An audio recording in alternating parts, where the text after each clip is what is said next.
Struggling to fall asleep as usual, the night takes a different turn, becoming much quieter than usual, something the protagonist would typically like in order to fall asleep. But this time around, the silence is sinister, with footsteps soon filling the dark void, with a horrifying shapeless entity intruding the house, repeatedly urging the protagonist to open his eyes and look at it. Open your eyes. Hi folks, I'm R, your narrator, and Merry Christmas. What better way to celebrate it than another horror video game explained? If you have any video or game suggestions, make sure to send them to me on my Twitter or subreddit. Keep in mind that this video will have spoilers, and with that said, let's begin.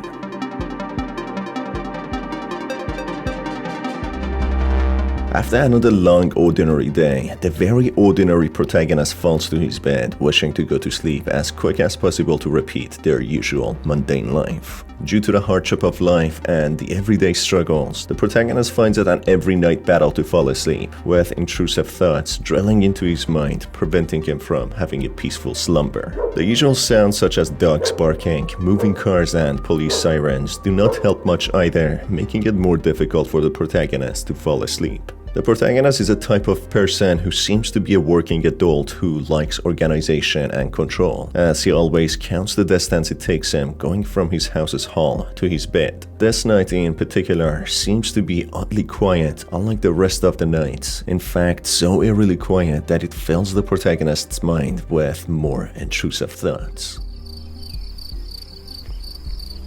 The protagonist, trying hard to fall asleep, looks at his hallway, which makes it seem like a never-ending tunnel of darkness, stretching for miles with no end, with an uneasy feeling kicking in. Not wanting his imagination to prevent him from asleep and worrying him, he forces his eyes shut, instead using his remarkable imagination and memory to envision the shape of his room, a room which he has become so well accustomed to that he remembers it perfectly, as long as nothing changes within it. Having the difficult to understand feeling of terror that at times creeps in while trying to sleep in a pitch black room, a strange series of sounds are heard, sounding as if being footsteps.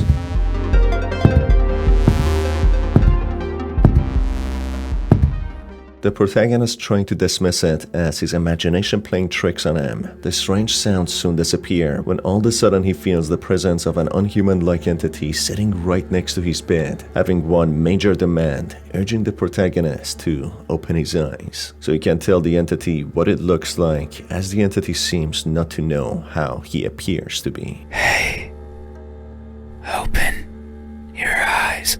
Confused to whether he's in a state of being half asleep and awake, the protagonist cannot believe what he's hearing, with so many thoughts coming to his mind, with one posing the question if he's experiencing a sleep paralysis with the most terrifying entity he can ever imagine being present now. A horrifying entity which is formed by the darkness and deepest pits of the protagonist's imagination. The question remains, is this real? Is it a sleep paralysis? Is it a horrible nightmare, or is it part of the protagonist's imagination? And most importantly, what happens if he opens his eyes?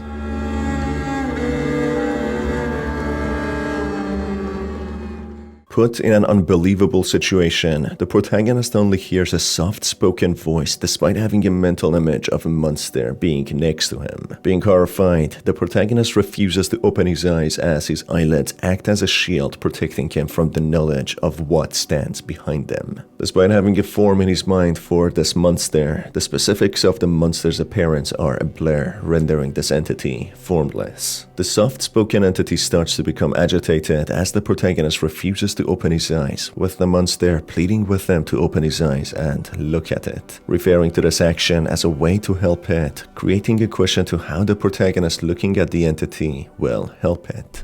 Open your eyes. Look at me. Why won't you look at me? Where are your manners? If a stranger asks for help, is it right to ignore them? Is that how it is? I will share a secret with you. I have never seen myself before. I don't know if my face is ugly, I don't know the color of my skin. I don't know if I'm even here. That is why I need you to open your eyes, so you can tell me how I look. Is it some sort of an entity that only exists in people's imagination, and without them looking at it makes them fade away as they don't have any image of it? The sensation of someone breathing next to his ear assures the protagonist that this encounter is in fact real. That's when the entity explains that it doesn't know how it looks like, and that's why it wants the protagonist to open his eyes and tell it what color its skin is, what shape it inhabits, and even if it is in fact real or just a figment of people's worst imaginations, only existing in people's minds. The entity further explains the protagonist opening his eyes won't do much, and it shouldn't be something to worry about, as after all, the entity is shy and it might disappear as soon as the protagonist opens his eyes, becoming a faded memory belonging only in the realm of imagination. The protagonist still refuses to open his eyes when the entity starts caressing the protagonist's ears, making a horrifying remark of how easy it is for it to rip them out, when the entity nervously and repeatedly mentions that it's only a joke. I know you're not asleep. You listen with those tiny ears of yours. They look so fragile. Like I could almost grab them. Put my fingers around them. And tear them off. If I do, will you scream? Will I hear your voice? It was a joke. I'm joking. Don't be scared.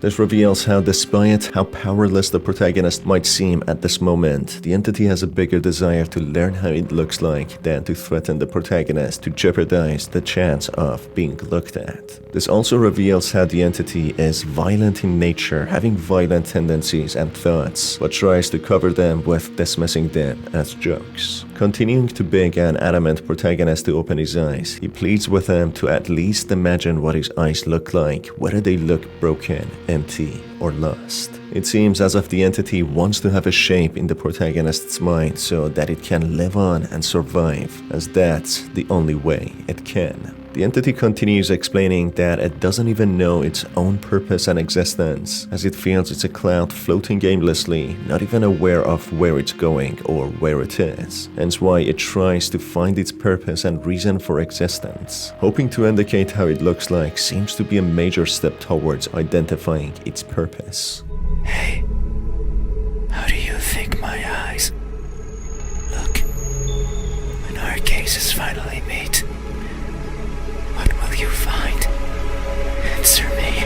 The entity keeps on begging the protagonist to open its eyes, yet the protagonist refuses again, which makes the entity go on a rant on how beautiful the protagonist's eyes are, as if exhibiting envy of not having a form itself. Despite the protagonist's persistence, the entity stays calm, saying there's still time as the night still remains, revealing how this entity belongs to the night, where majority of people who do fear darkness have the most vivid imaginations and terrifying thoughts, a perfect place for this entity to reside in and assert its existence. Continuing on its monologue, with the protagonist keeping his mouth closed in hopes of the entity just walking away and losing interest. The entity explains how it cannot go through closed doors and it can only move through crevices and openings. It only moves in shadows, hopping from dark alleyways to other alleys, staying away from light, fitting inside attics or sheds where it's dark and dusty, portraying the nature of this entity being a monster in people's imagination. However, the entity reveals at times it questions its own existence and its purpose. It feels the urge to be seen and enters open doors and entryways covered in darkness, hence why it appeared before the protagonist, believing this to be an act of invitation. The protagonist, yet again by a broken and eager entity, gets asked what its appearance is like, this time around asking about what its hands look like, having the option to choose between tired, deceitful, or incomplete. After imagining a set of hands for this entity, it asks the protagonist if the hands being described truly belong to it, as if this entity is nothing but a shapeless presence who desperately wants to have a form. The entity continues that it desperately wants to be seen, but at the same time, it's afraid as people might judge it harshly and label it as something it's not. Regardless, the entity started feeling more comfortable with the protagonist, hoping to stay even for a split second before disappearing so the protagonist can't see it. I'll be satisfied as long as someone tells me how I look, but it's not like anyone will do. If it did, then it would be oh so easy, since I could show myself to everyone at once, every living person in this land, and ask them all the same question. Someone will answer, there's no doubt about it, but it might not be the answer I wish for. Since I don't want to be judged, I don't want to be perceived as something I'm not. It scares me. That is why, when someone is on the verge of looking at me, I shy away. I hide, fading into the dark. But you might be different. If it's you, it might be possible to stand still, if only for a second. That way you can help me, and we can both be fulfilled. Further in its monologue, the entity reveals how it learned to speak, saying someone who wasn't very good at words taught this nameless entity to speak, depicting how this entity is nothing but a presence which could be anything. I am not good with words. There was a person in my past who taught me to speak like a person. They were not good at it either, and thinking back on it, they certainly didn't enjoy it. To teach a wordless being how to talk must be a challenge. Yet, they did. This formless and nameless entity, desperately trying to be something, to have a presence, asks the protagonist what its expression looks like, whether cheerful, surprised, or having an emotionless stare. After the protagonist chooses an expression for this entity, it continues on its monologue as if trying desperately to get validation and assurance that it's not nothing, especially as it feels and that feelings are something. The entity asks if the protagonist can confirm its appearance and what he imagined for it, to which he does, making the entity happy temporarily, thanking the protagonist as no one has ever done this for it.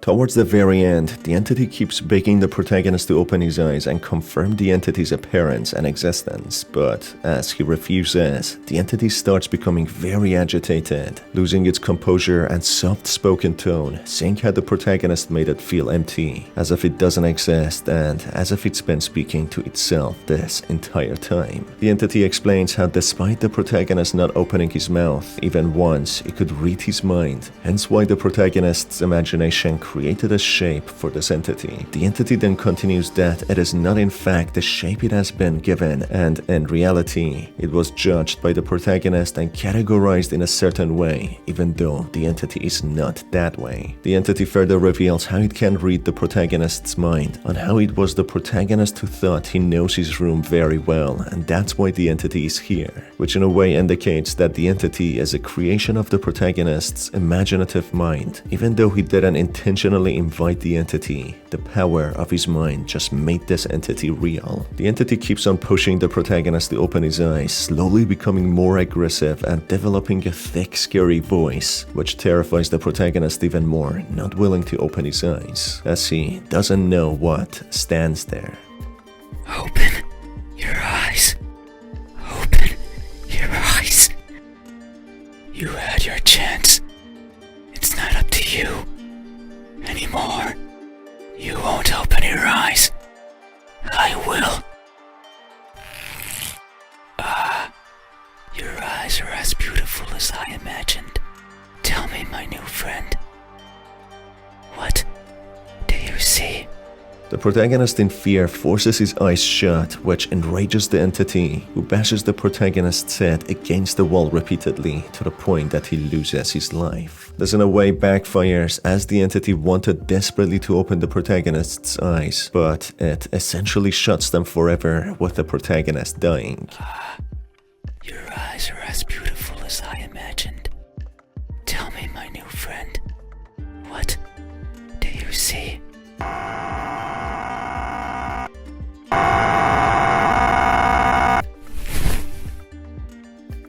That won't do. Open your eyes. Open them. Open them now. Open, open, open. Open, open, open. Open, open, open. Oh no, it seems I did it again. You can't see anymore, right? You can't talk anymore, right? You can't think anymore, right? Then, this is farewell. Even though you are a liar, I leave this piece of myself here with you. I must go. I must look for the right person. Someone who can tell me how I look. Someone who can explain to me why everyone looks like that when they do.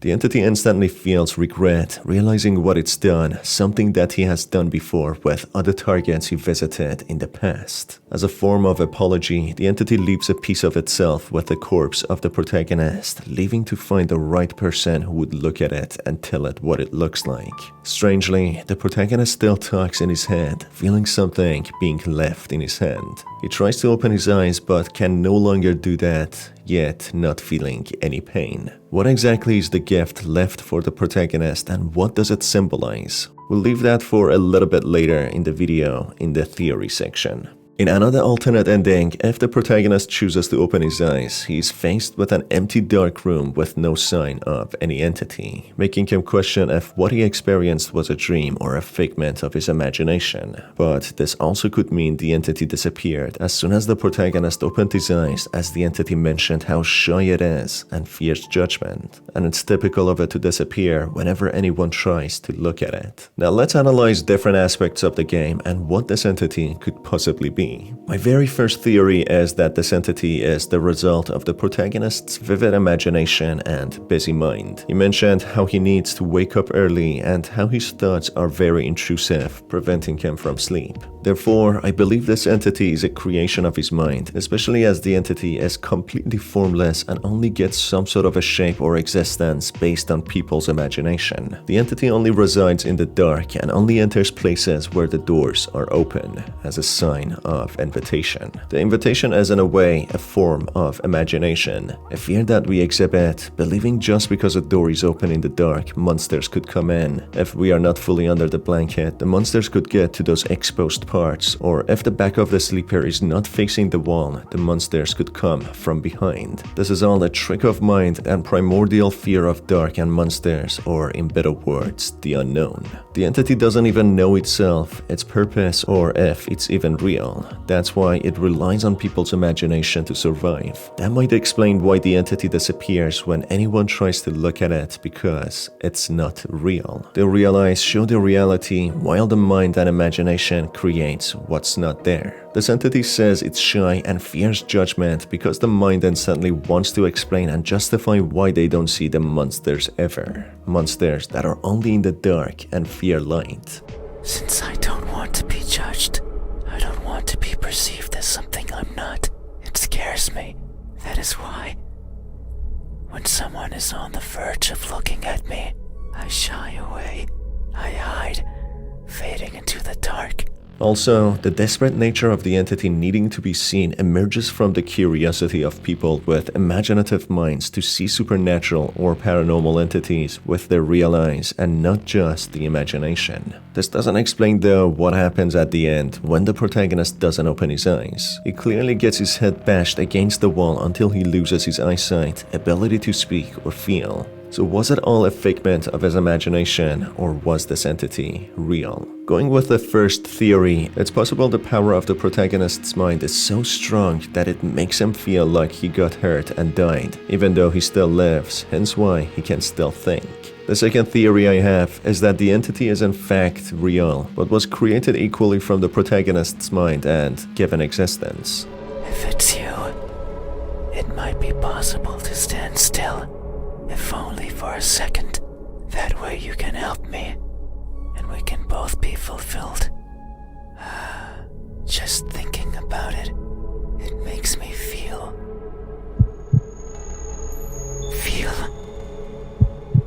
something. I feel things. Joy, sorrow, fear. I am always feeling, and right now, I am feeling strongly. It's here, in my pulsating skin. You say my expression is emotionless, that it shows nothing, and if you say so, it must be true, but soon you will see something, because what I'm feeling is not nothing. That's why the entity feels lost and wants to desperately get a name and form, but due to its nature, being a predestined entity belonging to the shadows and to instill fear in people who want to sleep at night, this entity lurks in the shadows, and despite its desire to be seen, it vanishes as soon as someone tries to look at it, saying it does so because it's shy and fears judgment. Judgment for being called a monster or a demon, something that it's not, even though at the end it reveals its temperamental personality, losing control and bashing the protagonist's head against the wall. As a form of apology, the entity leaves a piece of itself with the protagonist not having the ability to look at it, but still able to think, being shrouded in darkness. This seems to be the origin of the entity, who seemingly was killed by a shadow entity like what it is now, who started forgetting who it was, desperately wanting to have a form and a name, being validated for its presence and find out what its purpose is. And finally, my last theory is that the protagonist is experiencing a sleep paralysis episode, hence why he does not move, open his eyes, or mouth. Many people who have experienced this phenomenon report on witnessing shadow entities who seem very real, despite not being there. Some even have reported speaking to them or hearing them, but of course, they are only given existence due to the victim's mind and imagination, and they are shaped how the victims imagine them to be, which is usually the most horrifying shape they can think of. This explains why the entity changed shapes according to what the protagonist thought, and the entity also could read the protagonist's mind. In fact, the entity was part of the protagonist. It was part of his imagination, and the piece of itself it leaves with the protagonist is the feeling of fear and trauma it leaves behind, with the entity mentioning that it and the protagonist are alike. And that's about it for this video, folks. What are your thoughts about the entity? Was it actually real, or was it a figment of the protagonist's imagination? Let me know what are your thoughts in the comment section below. Alright folks, go ahead, have a Merry Christmas, celebrate it with your family, and enjoy the delicious food, because that's exactly what I'm gonna be doing now. It's been your host R. Thanks for being here, and I will catch you on the next video. Take care.